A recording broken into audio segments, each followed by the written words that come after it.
जब उन्होंने देख लिया कि लंका के सोने के महलों में, वो स्वामी तुलसीदास जी से पूछा कि इतनी विकसित लंका, उसका वर्णन करिए। रावण तो बुरा व्यक्ति था, पर उसका राज्य कैसा था, उसका शासन कैसा था? तो गोस्वामी जी ने कहा, ये भ्रांति मत पालिए कि पिछड़ा हुआ राज्य था हमारे देश की तरफ। वो तो अत्यंत विकसित, most progressive nation of the world. क्या प्रोग्रेस था? उनका 10 वस्तुओं को गिना दिया। सुख, संपत्ति, सुत, सेन, सहाय, जय, प्रताप, बल, बुद्धि, बड़ाई, नित नूतन जह बाढ़त जाई। इतना विकास लंका में हो रहा है। पूछा किसी ने गोस्वामी जी से, महाराज जी तो बात कर लेते, आपने सब कुछ तो लिख दिया, अब क्या बचा? सुख, संपत्ति, सुत, सेन, सहाय, जय, प्रताप, सब कुछ तो वर्णन कर दिया, सब कुछ लंका में है, तब तो लंका ही हमारा आदर्श होना चाहिए, इतना प्रोग्रेसिव कंट्री। महाराज जी ने कहा, सब कुछ तो है, पर वहां शांति नहीं है। सोने के महलों में शांति नहीं है।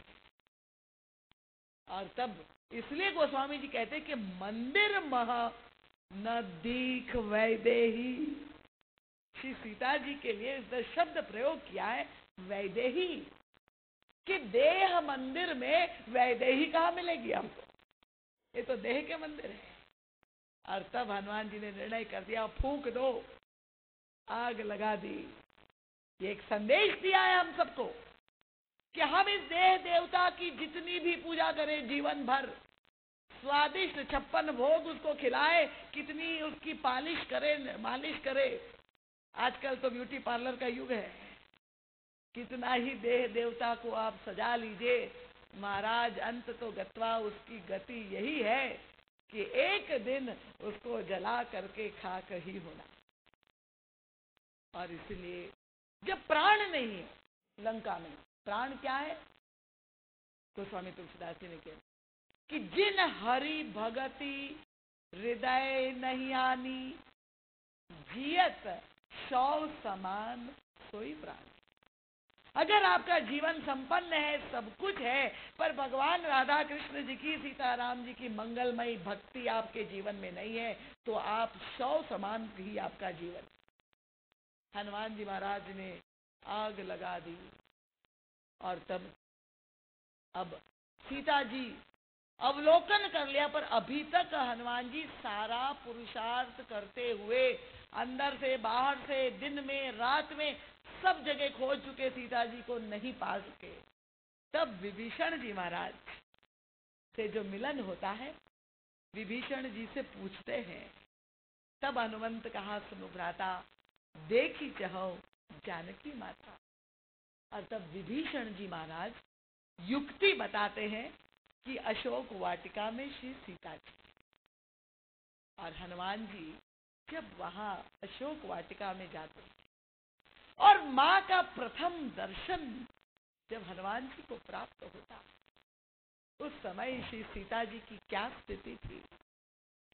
इस सोने के महलों में, सोने की लंका में सीता जी बड़ी प्रसन्न थी क्या? भगवान ने ये लीला क्यों की थी? सीता जी को लंका क्यों भेज दिया था? प्रभु का तात्पर्य यही था। ये संदेश अगर हम लोग गांठ बांध ले, तो कभी भी हमारे जीवन में भ्रमित होने की संभावना ही नहीं हो सकती। प्रभु यही लीला के द्वारा बताना चाहते हैं, सीते, आपको सोने का मृग, स्वर्ण मृग देख करके इतना आकर्षण हो गया था स्वर्ण के प्रति, तो लो मृग नहीं, मैं तुम्हें सोने के नगर में ही भेज देता हूं। जा करके देख लो कि सोने के नगर में सुख है, वहां पर आनंद है, वहां पर शांति है। और तब श्री किशोरी जी का चित्र जो गोस्वामी जी प्रस्तुत करते हैं कि सीता जी सोने के नगर में, जहां त्रैलोक्य विजयी रावण उनके चरणों में भीख मांगता हुआ दिखाई दे रहा है, अपनी सारी समृद्धि उनके चरणों में अर्पित करता हुआ, कह रावण सुनु सुमुखी सयानी, हे सुमुखी सयानी सीते, मंदोदरी आदि तब रानी, तब अनुचरी करौ पन मोरा। मैं सारी समृद्धि तुम्हारे चरणों में अर्पित करता हूँ, एक बार बिलो की ममो, आंख उठा करके कम से कम हे सुंदरी एक बार मेरी ओर देख तो। पर क्या श्री सीता जी की कृपा दृष्टि रावण को प्राप्त हो? सारे बाहुबल बुद्धि बल होते हुए भी ये सारी बहिरंग भक्ति का प्रदर्शन रावण के जीवन में दिखाई दे रहा है। पर गोस्वामी तुलसीदास जी रावण को भक्त नहीं मानते हैं, ये कहते वो मंदमती है। और इसलिए श्री किशोर जी इस सोने की लंका में किस स्थिति में है? उनका तह अशोक उपवन जह रही, सीता बैठी शोक रत, दुखी है, अश्रु प्रवाह कर रही है, वियोग में विरहिणी है, ऐसा शरीर दुर्बल हो गया है। राम के अभाव में श्री सीता जी सोने के महलों में विश्राम प्राप्त नहीं। और तब हनुमान जी महाराज वहां जो भेज चाहते हैं, प्रभु ने हनुमान जी को क्यों भेजा? हनुमान जी भी स्वर्ण मृग ही है, शाखा मृग। शाखा मृग जो है हनुमान जी, स्वर्ण शरीर भी उनका हेम शैलाभ देहम। प्रभु यही सीता जी को कहना चाह रहे थे, वो जो मृग आप चाहती थी वो तो वियोग का कारण बन गया, वो नकली स्वर्ण का मृग था। अब मैं असली स्वर्ण का मृग तुम्हारे पास भेजता हूँ। अब जो है सही हनुमान जी के पहुंचने से संयोग हो जाएगा।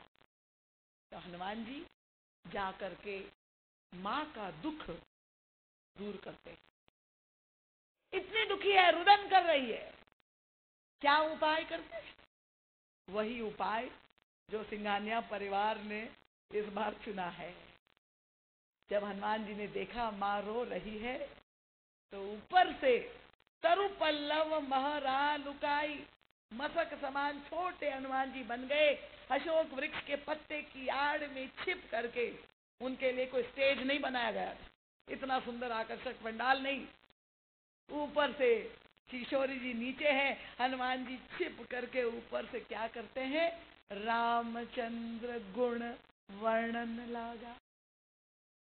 प्रभु की कथा, प्रभु का गुणानुवाद सुनाने लगते हैं ऊपर से छिप करके। और श्री किशोरी जी नीचे जो अभी तक विरह में डूबी हुई, अचानक उनके कर्ण कोहरों में हनुमान जी जैसा वक्ता, उनके हृदय के स्वर वो जब कान में पहुंच गए, क्या स्थिति हुई? श्रवणामृत यही कथा सो, ऐसा लगा कि अमृत कोई उनके कानों में डाल रहा है। भगवान का गुणानुवाद सुन करके जो होना चाहिए, उनका रामचंद्र गुण वर्णन लागा, सुनत ही सीता कर दुख चला गया। नहीं लिखा है गोस्वामी जी के एक एक शब्द पर ध्यान दीजिए, उनका भाग गया, खड़ा ही नहीं रह सकता दुख।